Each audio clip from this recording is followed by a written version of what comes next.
Hey everyone, and welcome back to another Warcraft video. So, a while ago, one of my favorite YouTubers, Marquez, made a bunch of videos addressing the various tech companies, and they were actually pretty great. They were pretty constructive, and they were interesting. So today, I actually think it's a great idea to do that for Blizzard Entertainment. We're going to focus on what they can do, what would, for the most part, be solid improvements to this game without tearing the whole thing down and rebuilding it, i.e. stuff that's actually implementable for the most part. Good. Kind of a low-hanging fruit, the stuff that can be done. Suggestions so let's for the kick game. it off with something a little bit more fun. Tintable armor rewards. Okay, so visual progression is super important. And it's not because of oh, look at me, look how pretty I am. It's not because of that at all. Yeah. It's because having something that looks cool that was also challenging to acquire is extremely motivating. Just look at the gear of Vanilla and TBC and how that's remembered, or more recently, look at the Legion Mage Tower and those tints and how cool they are. Well, for the current game, I think it's really quite bad at providing long-term engaging visual rewards. You have things like the Heritage Armor questlines come in for, you know, the Silver Moon boys, and you know, you get a full set with 30 minutes of questing. Wow. That's not a lot of gameplay for that much art resources, and frankly, the armor is of very little value and respect because of how common and easy it is to get. What I would do is I would advocate for an armor and tint system. You would start off by having one set of armor for each armor type. This set would be designed to allow for tinting, just like Legion's artifact weapons. Now, these tints would be unlocked by doing a wide variety of game content. Again, just look at how the Legion tints, but we're done, but just more numerous. They have that with raid difficulties. These sets, you know, the more the merrier. Perhaps you could have a core set, and then have variants of that core set that would cater to different preferences, like shoulder size, helm design, just the shape of lines, I like things the shoulder like that. size. And the strength is that by having these be a natural base set that is designed for tinting, it would allow for mixing and matching with other armor sets, and that would make for a wonderful complement to the game's existing transmogrification system. Doing this right would fill a major hole in what I'm going to call the emotional progression of the game. You know, what you feel. People don't feel that much about item level anymore, and I think for decent reason. Nobody cares, and people generally want to, you know, work towards a specific goal, something like a Mage Tower skin. That feels great, and I think a system like this could be part of the solution to really just the lack of that feeling that the game seems to have. Next up, PvP currency. So, look, it is clear to me that too many of these is a problem. There it is. But I think we can easily find a happy middle ground between where we were and where we are now. So here's the simple version that slots into the game as we find it right now. And we're just going to call it Titan Forging V2. In this system, you could still have an item Titan Forge, but that Titan Forge would be capped at +10 over the base item level. Now, if a bit of gear does not Titan Forge, then don't worry. You can manually Titan Forge it by going through the Titan Forge and using a currency.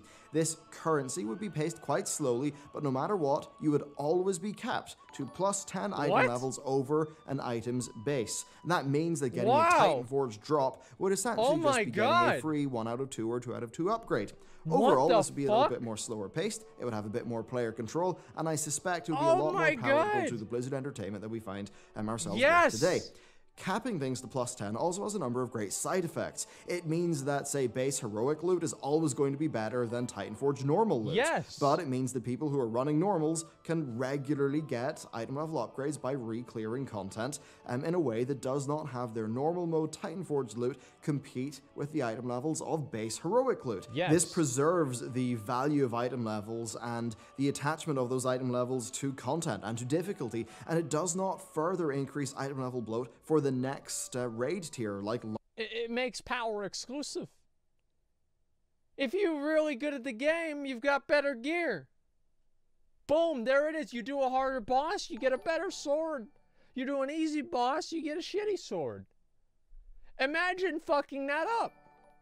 I mean, really, let's just take a step back. Imagine fucking that up. Kill harder bosses, you get better loot. How do you mess this up? It's so simple.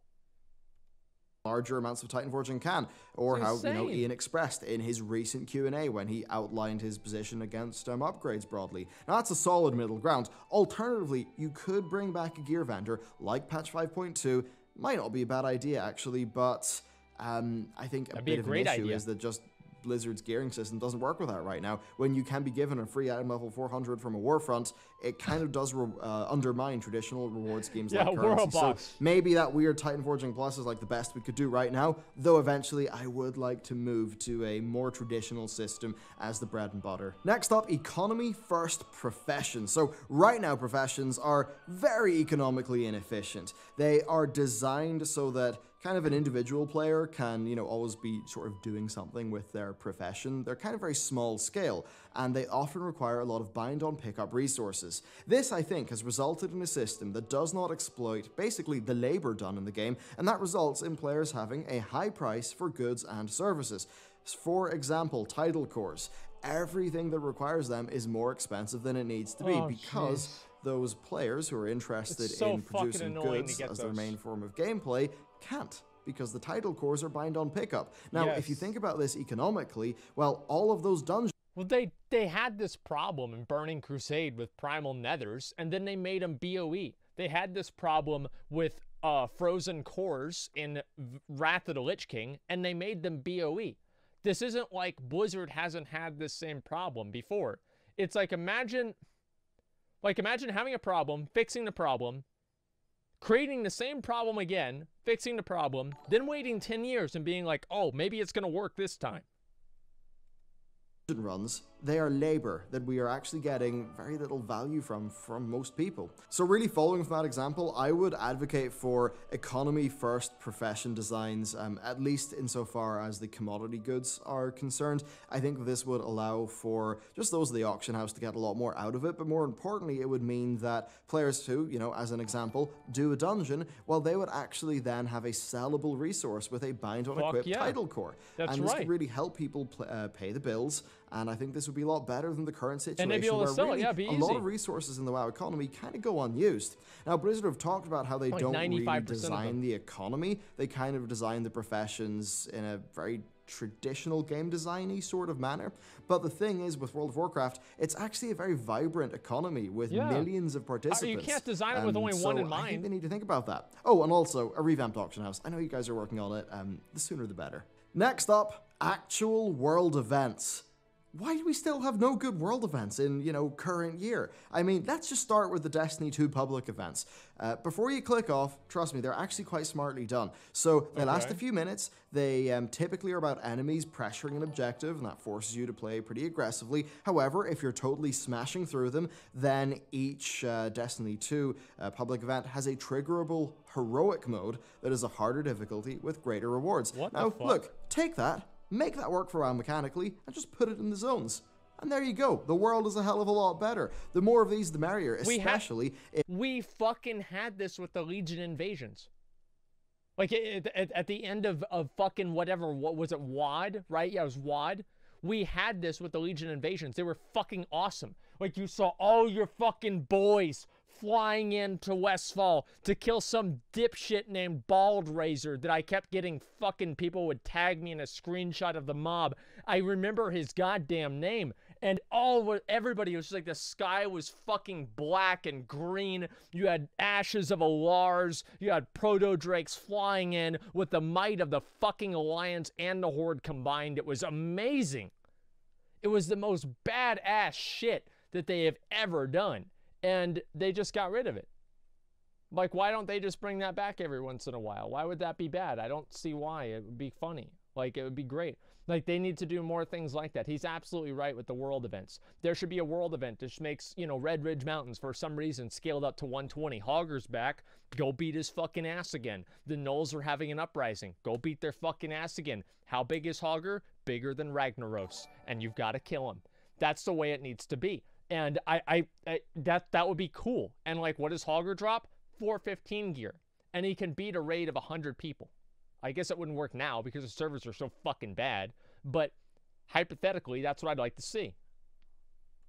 If they're able to increase them in scale and really make them feel like it's a big MMO event, potentially being a lot more dynamic and challenging versions of the Legion invasions that we saw.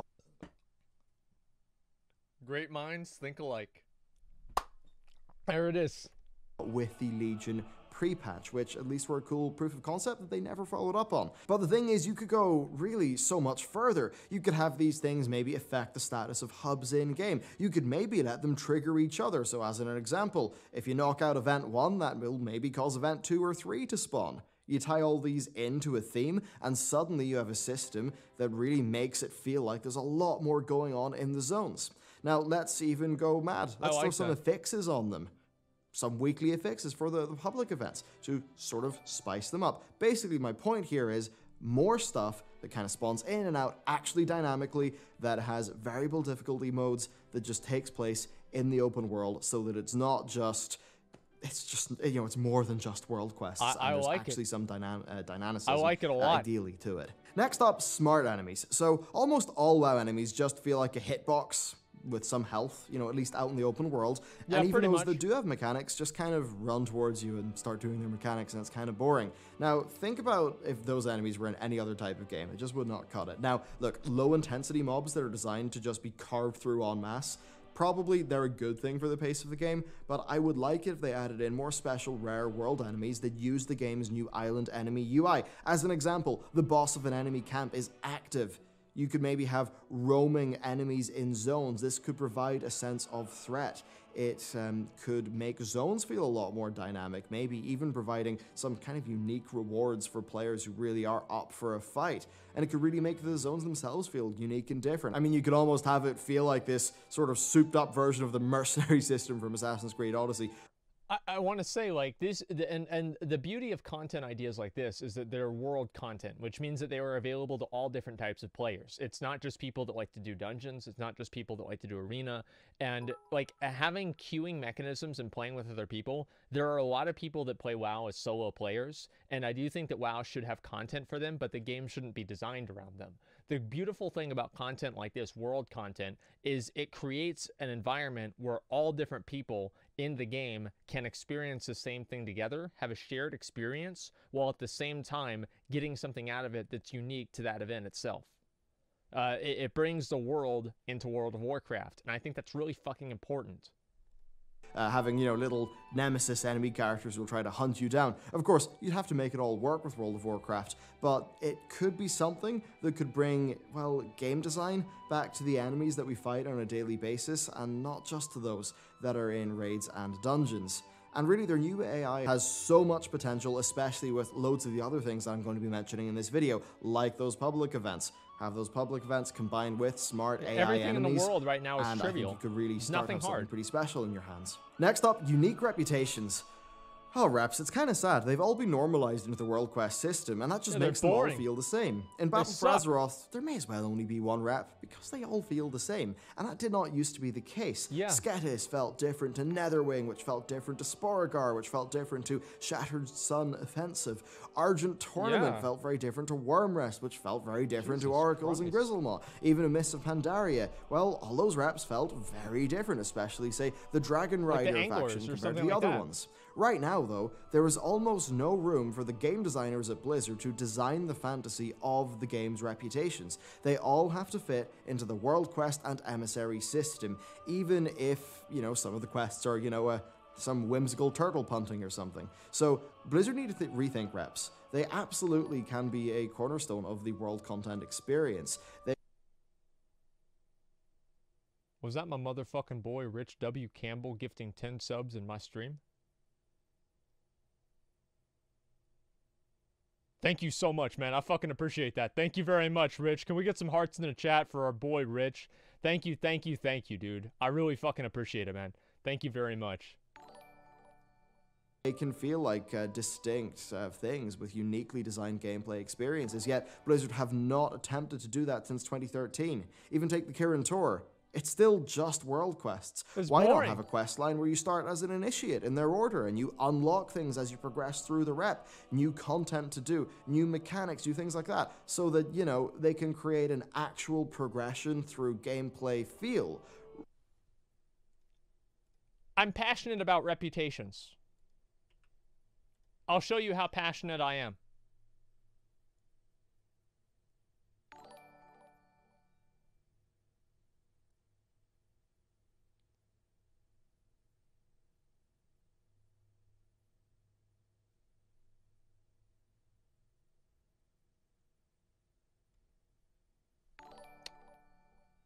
Somebody killed some goblins whenever I was in a group with him. I've got to go max this out again. Maybe I should do that after this. I'll get this back up to Exalted. I'm very passionate. I have Exalted basically every single reputation in the game. The reps in Burning Crusade were the best reps that Blizzard has ever made. Classic WoW had really good reps too.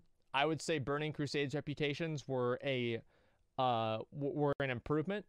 Everything beyond Burning Crusade was absolute garbage. The Oracles was good. Sons of Hodir was good. Cowlac was good. Argent Crusade was good. The rest of them were boring. Cataclysm, Baradin's Wardens was okay. The rest of them were boring.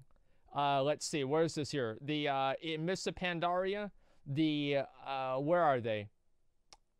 The Anglers, wherever they are, was good. All the rest of these were boring, basically, minus like one or two that I'm just not thinking of right now. The Warlords of Draenor, the only good reputation from WoD was the Saberstalkers. Every other rep was literal fucking garbage. Ren's Vanguard was good, but it was just too easy to farm out, so it was irrelevant. In Legion, let's see, was there any good reputations in Legion? Talon's Vengeance. Talon's Vengeance was an amazing reputation. I like that a lot. Okay? Yes. No? Hey. Talon's Vengeance was actually fucking awesome. Suramar, I didn't really care a lot about it, but yeah, maybe Suramar. In Legion, in BFA, every single reputation is just basically a glorified world quest tracker. How many world quests have I done for the Tortolan Seekers? How many world quests have I done for the Proudmoore Admiralty? It's the same for every single one. It's true, but there it is. Rather than just watching a bar.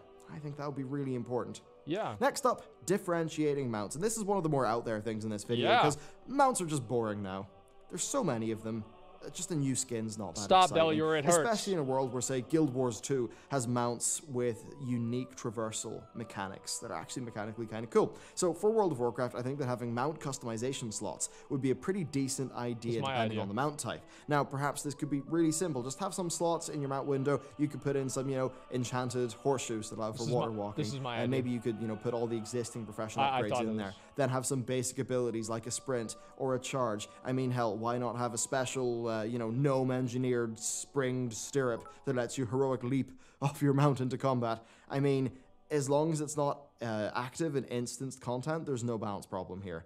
And, you could have basic slots for all mounts. No, these things are too complicated for new players. Specific... Yeah, it's true. Yeah. So here's Blizzard's perspective. They had to take PvP vendors out of the game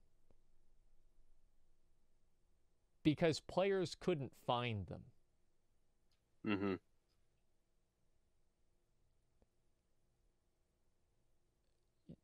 You didn't. How do you know where they are? Well, you talk to a guard. They're hiding. Right? The guards aren't hiding. They're around every corner. No, but the PvP vendors are. Like, how are you gonna be able to find it? Like, I mean, like you don't. Yeah, how are you supposed to know? Like, oh, I just get it items. I mean, come on. Like, it's just it's. Listen. What? You have to watch these videos with the mind of a Blizzard developer, which is that any new cool feature needs to be balanced out with how confusing it could potentially be to new players. Okay, because as we all know, WoW is getting new players all the time, and it's extremely important that anybody that picks up WoW is never confused at any point in time. So it needs to be as on the rails as possible. Okay. And that's why the reputations now are all world quest trackers. That's basically it. This is what Blizzard should do with the mounts. Is they should have a base horse. Okay? Let's see. You have your base horse. It's the Swift Mountain Horse. Let's say you get the reputation from the Drusvar. You get the hooves here. Let's say you get the reputation from the Proudmoore Admiralty. You get this little saddle thing here. And each different reputation, you have base mounts, right? Oh, shit, you guys can't see. You have base mounts like a base horse, a base Kodo, a base wolf, a base ram. And you can augment these different mounts with specific things that make them unique, to where if you see somebody riding on the horse with the magical phoenix head or something like that, you know that they were able to defeat, you know, some boss that's a phoenix somewhere in the game. Like, that would be really fucking cool. And that's the way that I think they need to redo mounts. Because what Bellular is saying is an amazing idea, but I don't think it's ever going to happen. I think making mounts customizable with just cosmetic perspectives is completely more than good enough. Abilities. Give dragons a breath. Let it do AoE damage. Is that perfectly balanced? No, it's not, but it's just messing around in the world. If all mounts being perfectly balanced means that none of them are interesting, there's basically zero advantages across the board, then that's boring, and I want unbalanced mounts that feel different. Let horses have a back kick stun. Give boars a charge. Why not give hippos a bite? Why not have the elementals actually do something elemental? I mean, that is all a little bit wacky and far out there from where we are right now, but I think that the potential of having mounts be fun again is worth it. And I mean, Blizzard, like, legit, if you guys want to make more WoW token money, make your mounts more interesting. People will do that conversion. And really, I think this would be fun because it would also allow for more varied rewards. And importantly, it could let you better realize the fantasy of riding a dragon, or, you know, having a champion horse that's really speedy, or being a big savage running around in a coked up hippo. All those things could be done with mounts, but right now mounts are just purely a visual thing. I actually do think some mechanics that are a little bit crazy, some of them even a little bit OP in some scenarios, are fine and fun as long as they're contained to the open world, and just let the world of Warcraft be that big MMO playground. Why not? That's true. Like, what if you had, like, the robot mounts, right? What are they called? Lightforged, right? Lightforged Warframe? What if you could have the Lightforged Warframe use this cannon here to blow up critters or mobs that are, you know, 30 levels lower than you? So you're just running around in this, blowing up critters as soon as you right-click on them. And it's the same with the Gmod, right? Was it GM? Yeah, this thing right here. It's pretty much the exact same thing. Let it electrocute things. That'd be fucking awesome. Like, all these different little things make the game unique and fun and different and exciting. And right now, it's like you look at this boar. What is it?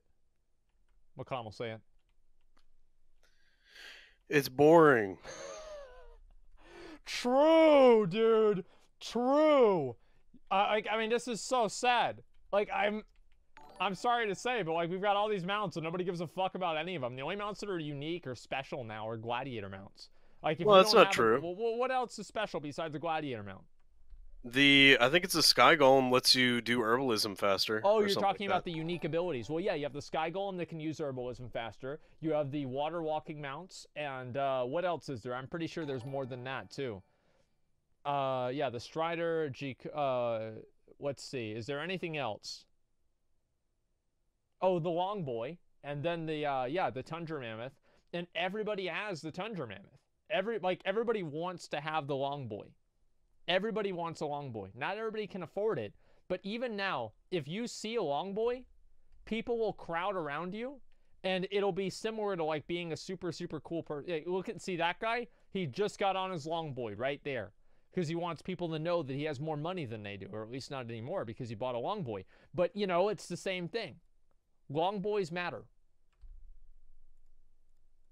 God. And next, difficult single-player content. Yeah, the lack of this is really showing, and it's mostly because players had over a year of the Mage Tower, being used to that. And I think it really is worth Blizzard considering this as a core gameplay pillar of World of Warcraft. Now, a BFA launch version of this could look something like this. So, you have, say, fights, right? But sorry, I keep pausing this video. I'm pretty passionate about this. Here's what they should have done at the end of Antorus. They should have had Sargeras, after Mythic Argus died, send down a bolt of red lightning to the Mage Tower and empower it with the primal Titan energies that made all bosses in the Mage Tower twice as powerful, have twice as much health, and do twice as much damage. And made them give another, like, Fel or, like, you know, Sargeras infused ability, or not ability, sorry, weapon skin for your Mage Tower weapon. So it's like Mage Tower 2 and it's fully scaled up. That would be fucking amazing. That's all they needed to do. If they brought back the Mage Tower with all of the same different bosses, I wouldn't complain. I'd be completely happy with it.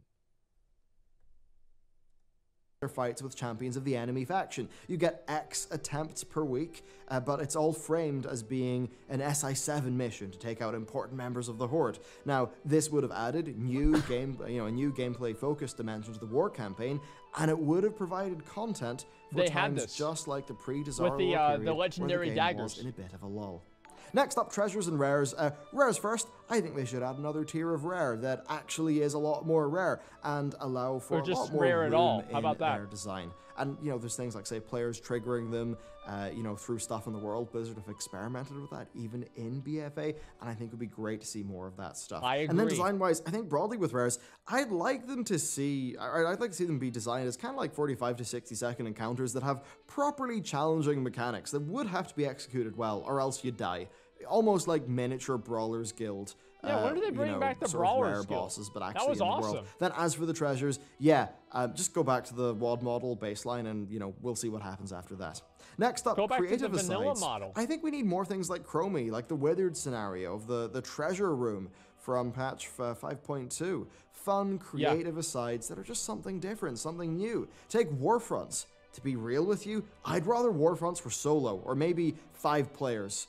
And they would give you maybe a pseudo Warcraft 3 experience where you had a lot more control. I'd much rather a Warfront that was a small, fun little side activity designed for gameplay first, rather than just another weekly loot delivery system with player engagement in mind that sacrifices all gameplay and fantasy to fit the broadest possible audience. A move that, often just leaves it having no audience that it appeals to. Next up, zone abilities. Let's have zone mechanics. Tanan Jungle had this nice thing where you would get a damage dealt and taken buff whenever you stepped in the stand lava. In the goop. And this added a bit of risk and reward into what was otherwise a pretty damn boring zone. Now, you also had things like, say, the Nagrand gliders in Warlords, and you but could fight on more them out. fully embraced. Things like this would really allow Blizzard to express the fantasy of their zones through the gameplay. Having the world matter mechanically, not just in terms of what happens, if it happens to have a world quest or not, would be great. So maybe you could have elemental storms, weather effects, strange void tears, and these could all be things which would essentially act as affixes on a zone. Then, within zones, having some more baseline mechanics. I really feel like they just throw the zones to their level designers and their artists, and they create beautiful work, and then they populate it with content. But I feel like there's they have no creativity in terms of the playability of these different areas, right? Like, what's the most exciting thing about Nazmir? The fact that you can get inside the underwrought Krog and run around. Whew. Now what? What about after that? Gives a fuck. What's Nazmir? Yeah, exactly. Like, there's nothing else to it. Like, all of these different things, like, these zones are fucking boring. There's nothing original or special to them. They're basically theme parks for you to do world quests in that you don't care about, to get a rep that doesn't matter, so you could farm Paragon boxes for shitty items that you don't need, and then you can do emissary quests for items that aren't going to be upgrades. Like, it's like, what the fuck is going on? Like, I mean, think about this. What are you doing? It makes me crazy, man. Like, I just can't get over this. I try, and but like, as soon as I start thinking about it, I go insane. I don't know what the fuck they're thinking. Rarely unique mechanical designs to set the zones apart, and that seems to be a big area for improvement. So yeah, there you go. I think that for the most part, to be honest with you, this stuff's low-hanging fruit. Yeah, I really do think it is that, and actually Nazjatar seems to be doing some of it, which is kind of exciting. But it's just about, beefing out the experience, making it feel like more than just a weekly set of random incentives that players are going to target for maximum efficiency, because at the end of the day, that's how Blizzard designed the game to essentially be played in a non-punishing manner because of how they've done their catch-ups.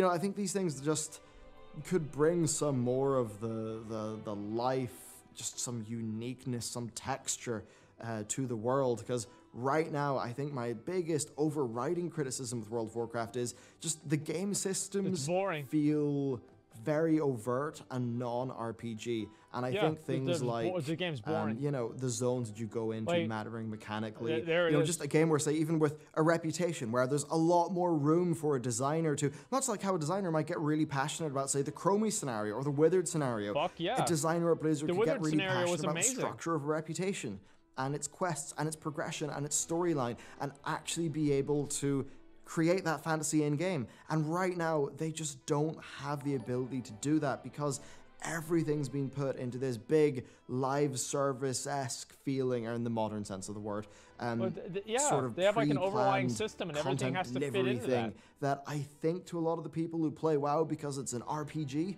an MMORPG of course, it just doesn't really feel like it's in alignment with the emotional reason why they play the game. So there you go. That is my thoughts on some low-hanging fruit, some easy ways to improve World of Warcraft. Okay, a few of them are not easy, but I think a lot of them are. I mean, yeah, if we were doing the whole thing again, I would make a different video, but this video is all about what could be done in like 2 years to, you know, steer the ship, not to, you know, rewind time and, I don't know, just set a different course, I suppose. So, thank you very much for watching this video. Let me know what things you would like to see down below. And with that, I will see you next time.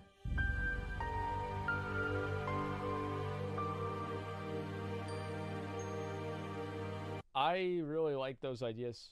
I think that is good. Like, what this guy's saying right here is completely true, and it's what I was saying. I think one thing they really need to do is keeping old content alive. It's so sad seeing a whole world map filled with a shit ton of zones, while in reality, only 6 to 7 of them actually matter.